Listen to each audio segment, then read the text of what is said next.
সম্প্রতি একটি কওমি মাদ্রাসা 11 বছরের ছাত্রীকে ধর্ষণের অভিযোগ উঠেছে। একজন আলেমের উপরে এমন ঘটনাগুলো বারবার ঘটছে, এর প্রতিরোধের উপায় কি বলে আপনি মনে করেন?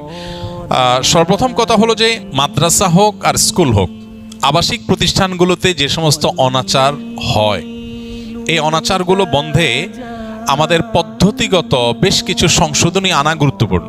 আমরা জানি যে আবাসিক প্রতিষ্ঠানগুলোতে নানাবিধ অনাচার হয়ে থাকে।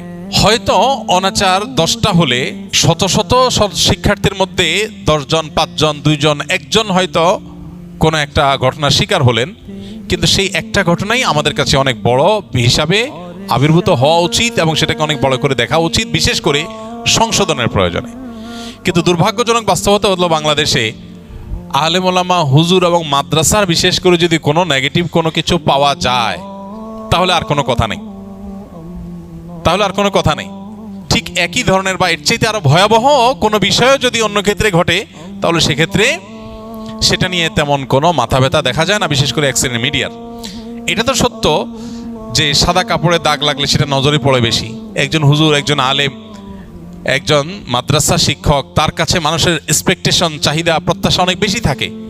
এই বেশি থাকাটাই প্রমাণ করছে যে আসলেই সমাজে ওলামা একরাম তারা ক্লিন ইমেজের। কারণ আপনি যত অকারেন্স, যত অন্যায় অনাচার হয়, থানায় যান, মামলা মোকদ্দমাগুলো ঘাটাঘাটি করেন, কয়টা খুনের মামলায় আলেমদেরকে পাবেন, কয়টা ধর্ষণের মামলা আলেমকে পাবেন, কয়টা আপনার মাদকের মামলা আলেমকে পাবেন, কয়টা আপনার খুনাখুনি মারামারির মামলা আলেমকে পাবেন।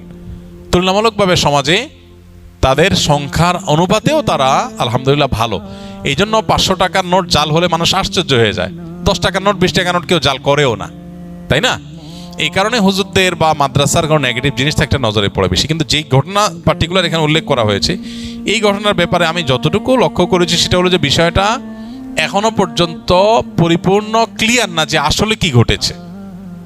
কিন্তু ইতিমধ্যে আমরা আমাদের দেশে অবশ্য শুধু এই ঘটনা না, অন্যান্য ক্ষেত্রে আমরা দেখি, মানে আজকে হয়তো কেউ এখানে সাফারার হয়েছে, কালকে আপনি, কালকে আমি, বা আরেকদিন আরেকজন, কারোর ব্যাপারে অভিযোগ উঠলে তাকে দোষী হিসাবে আমরা ট্রিট করা না, শুধু পারলে তাকে শাস্তি দিয়ে শেষ করে ফেলি।